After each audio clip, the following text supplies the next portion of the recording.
사랑하는 성도 여러분, 영혼이 잘되어 범사가 잘되고 강건하시기를 주 예수님의 이름으로 축원합니다. 오늘은 마태복음 5장 21절로 26절에 나타내신 하나님의 뜻을 전하고자 합니다. 하나님은 오늘 본문의 말씀을 통하여서 하나님께 드리는 예물이 하나님께서 기쁘시게 받는 예물이 되려면 어떻게 해야 하는지를 보여주는 말씀입니다. 이 말씀을 바르게 이해하기 위하여 먼저 알아야 할 성경 지식이 있습니다. 창세기 1장 27절, 하나님이 자기 형상 곧 하나님의 형상대로 사람을 창조하시되 남자와 여자를 창조하시고, 이 말씀은 사람이 영이신 하나님의 형상을 따라 창조된 인격체라는 사실을 알려줍니다.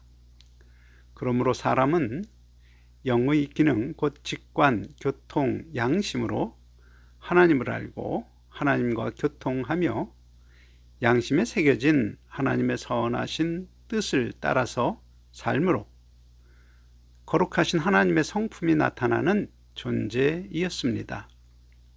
더구나 그런 사람에게 하나님은 모든 살아있는 생물을 다스리는 권세를 주심으로 모든 생물을 다스리는 존귀한 존재이었습니다. 그런데 사탄의 유혹과 거짓말에 속은 사람은 하나님의 선하신 뜻을 의심하며 하나님의 명령을 거역함으로 영이 죽게 됩니다. 조금 구체적으로 설명하면 죄가 들어와서 영의 기능이 제 기능을 하지 못하게 된 것입니다. 곧 거역과 동시에 마음에 들어온 죄가 하나님을 가림으로 하나님을 아는 직관의 기능이 정지됩니다. 그러므로 교통할 대상이신 하나님을 알지 못하게 되어서 교통의 기능도 사라지게 됩니다. 그리고 죄의 요구에 따라 내 자아가 양심과 타협함으로 양심에 기록된 하나님의 법이 점점 희미하게 되고 결국 양심은 이성이 관장하는 인본적 도덕심으로 남게 됩니다. 그렇게 영의 기능이 사라진 사람은 죄의 요구에 복종하여 곧 욕심을 따라 몸과 마음이 원하는 것을 추구하며 삶으로 세대가 이어갈수록 하나님의 형상도 점점 사라지고 처음부터 영이 없이 창조되어 약육강식의 법칙을 따라 사는 짐승과 다르지 않게 변합니다.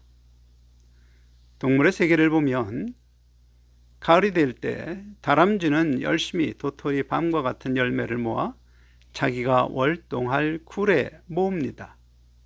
그런데 어떤 다람쥐는 그렇게 열심히 일하는 다른 다람쥐를 관찰하여 보고 열매를 찾으러 나간 사이 그 굴에 몰래 들어가서 모아놓은 열매를 훔쳐 자기 굴로 가지고 갑니다.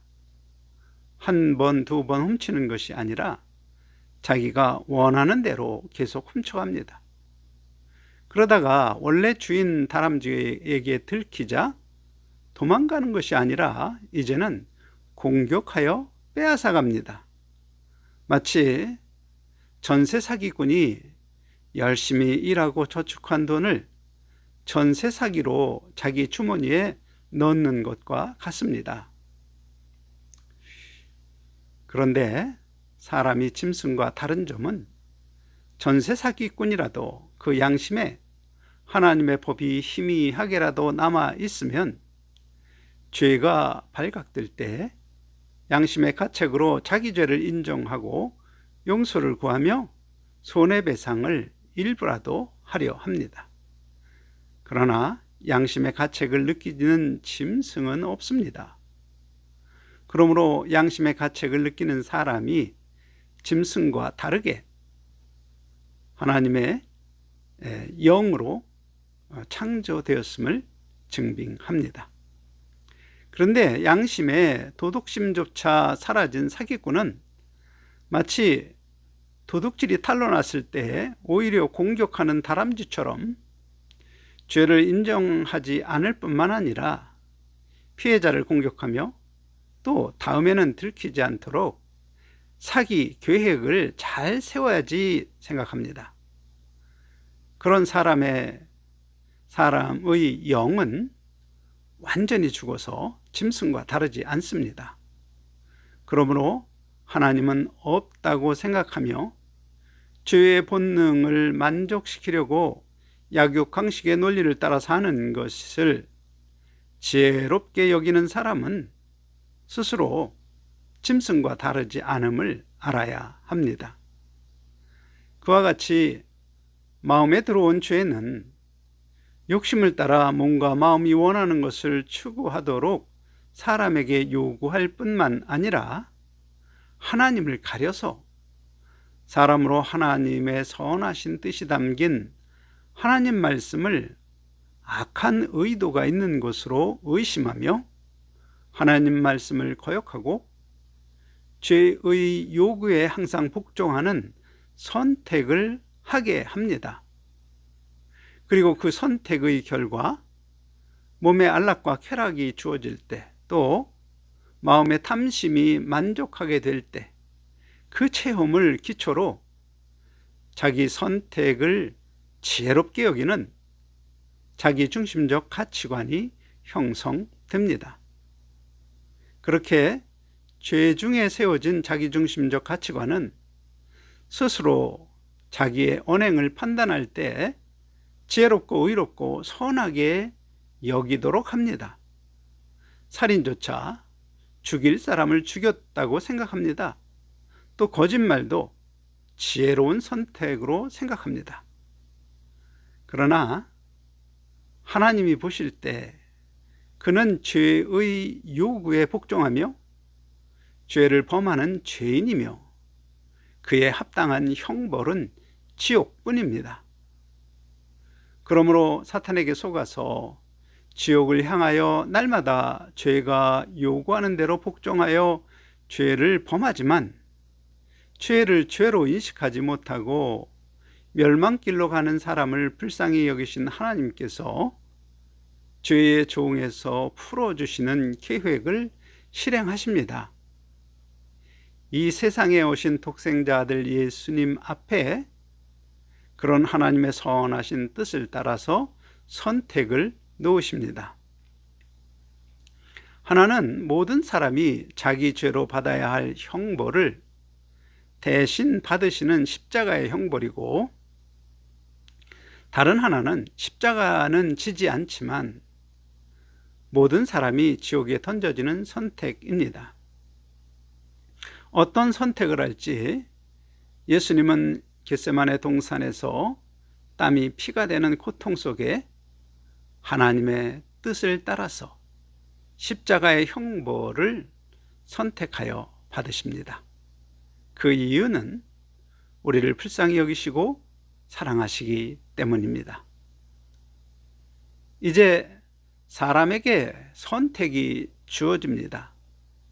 곧 예수님이 베푸신 그 십자가의 죽음은 나의 죄를 대신 감당하신 대속의 희생이었음을 진술하는 성경 말씀을 진실로 믿는 믿음으로 죄의 종으로 사는 삶이 악함을 고백하며 죄의 종으로 살지 않고 의의 종으로 살 것을 맹세하는 회개와 예수님을 구주로 마음에 영접하고 세례를 받을 것인지, 아니면 성경을 믿지 않고 여전히 자기를 지혜롭게 여기며 죄의 종으로 살 것인지, 그 선택에서 세례를 선택한 사람은 이제 새 영으로 거듭나고 성령 하나님이 내주 동행하게 됩니다. 거듭나는 것은 죽었던 영의 기능이 회복됨을 뜻합니다. 곧 영의 직관 기능이 회복되어 하나님을 경외하고 사랑하는 성도가 됩니다. 또 교통의 기능이 회복되어 하나님과 기도와 간구로 또 말씀으로 교통하는 성도가 됩니다. 그리고 하나님 말씀을 듣고 배우며 진리로 마음에 받을 때마다 죄가 더럽혔던 그 양심이 깨끗하게 되고 하나님의 법이 그의 마음에 새겨짐으로 모든 것을 양심에 기록된 하나님 말씀 기준으로 판단하고 선택하는 성도가 됩니다. 그리고 그런 성도가 되도록 내주하시는 성령 하나님께서 모든 것을 가르치고 또 예수님이 가르친 것을 생각나게 하시며 하나님 말씀 기준으로 판단하고 선택하도록 도우십니다. 따라서 성도가 해야 할 일은 오직 성령의 음성에 순종하는 일입니다. 더 놀라운 것은 그렇게 성령의 음성에 순종하여 행하는 것을 예수님은 하늘 상급으로 쌓으시고 마지막 날에 더 좋은 부활로 갚아 주실 것을 약속하셨습니다. 이런 배경 지식을 가지고 오늘 말씀을 생각해 보겠습니다. 오늘 말씀 마태복음 5장 23절로 24절 그러므로 예물을 제단에 드리려다가 거기서 내 형제에게 원망 들을 만한 일이 있는 것이 생각나거든 예물을 제단 앞에 두고 먼저 가서 형제와 화목하고 그 후에 와서 예물을 드리라. 이 말씀은 하나님께 드리는 예물보다 형제와 화목하게 되는 것이 순서상 우선임을 보여줍니다. 그런데 이상한 것은 제단 앞에 제물을 드리지 않고 왜 예물을 드리는가 생각해 보아야 합니다. 제단에 올리는 제물과 예물의 차이는 무엇일까요?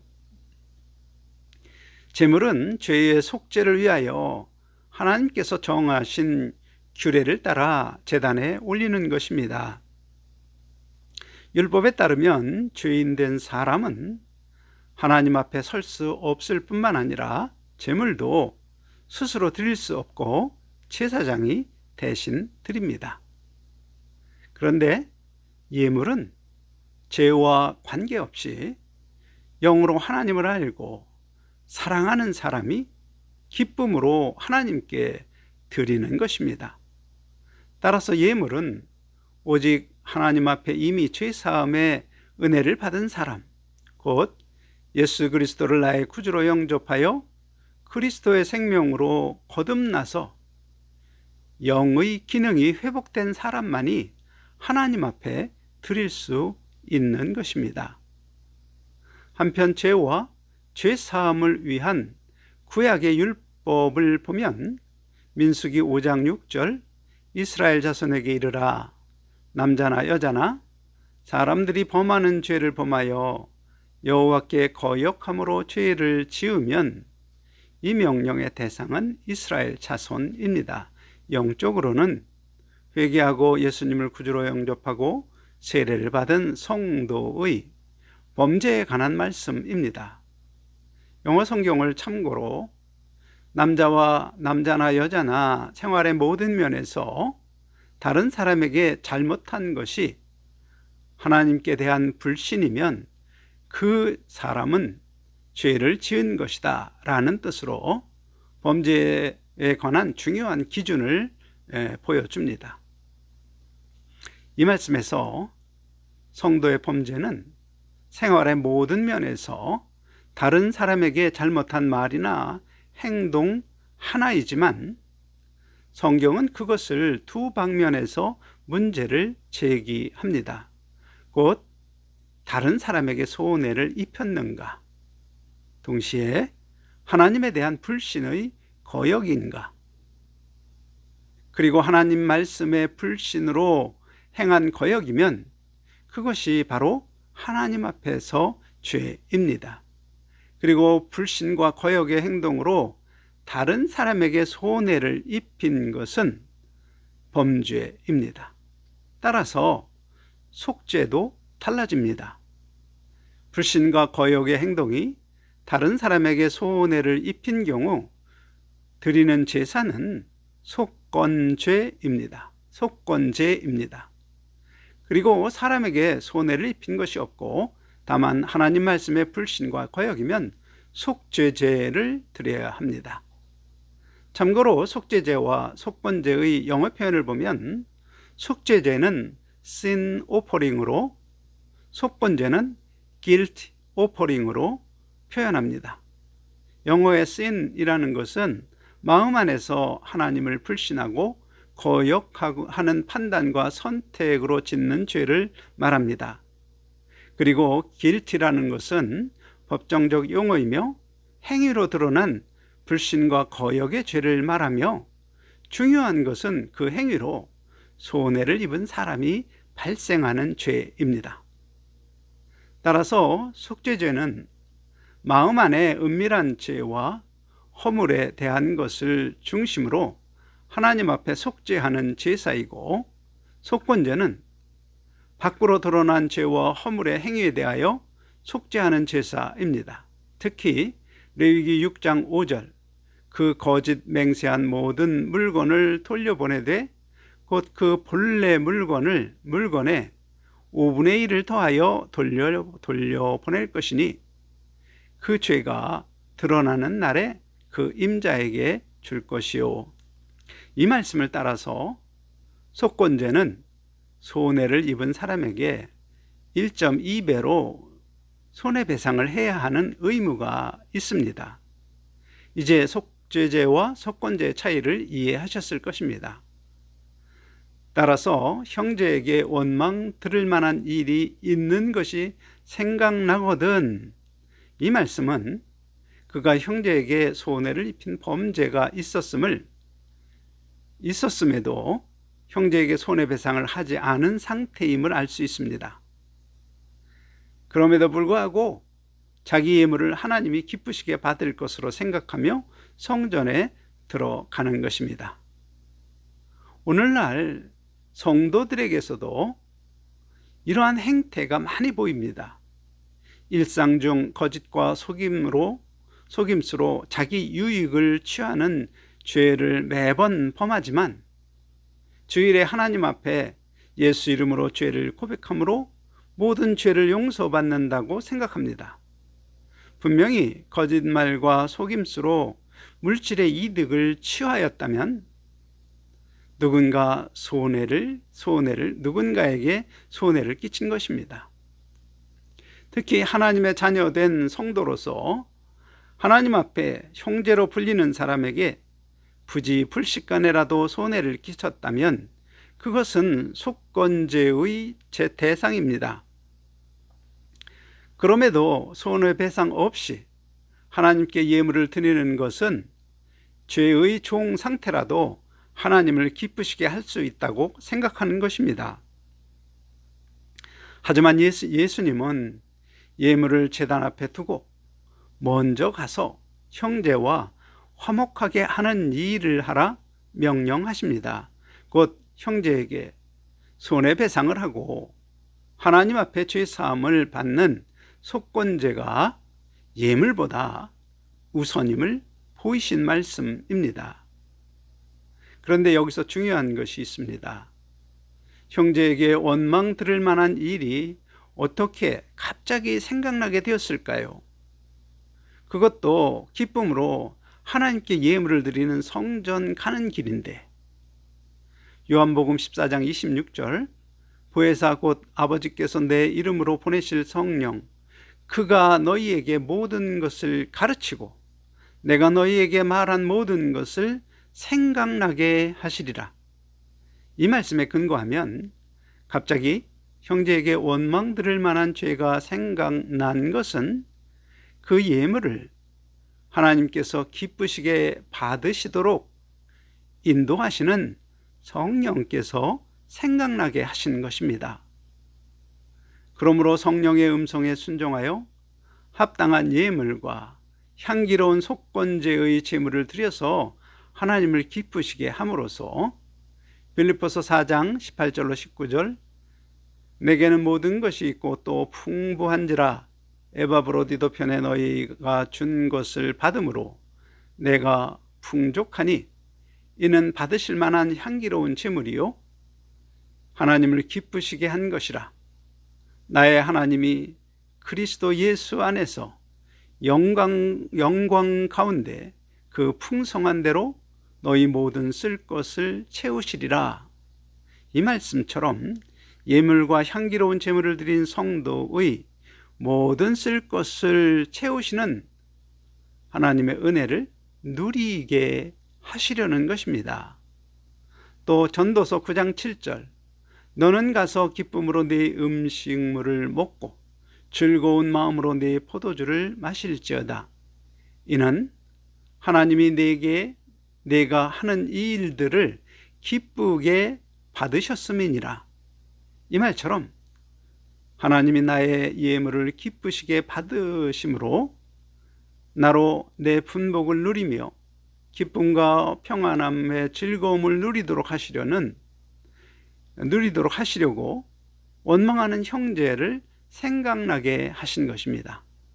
사랑하는 성도 여러분, 오늘 말씀을 듣는 중 원망 받을 만한 일이 생각나면 내가 드린 예물을 기쁘시게 받으시고 풍성한 축복을 주시려는 하나님의 음성으로 듣고 형제의 원망이 사라지도록 손해를 1.2배로, 아니 예수님을 만난 삭개오처럼 4배로 갚아서 형제와 화목하게 되는 거룩한 향기 나는 속건제물을 드리시고, 또 하나님이 주신 은혜에 감사의 마음을 담아 겸손함으로 예물을 드림으로써 하나님이 예비하신 모든 필요를 풍성히 채우시고 분복을 누리며 행복하고 기쁨 가득한 삶을 사시는 성도 여러분과 제가 될 수 있기를 예수님의 이름으로 간절히 축원합니다. 아멘.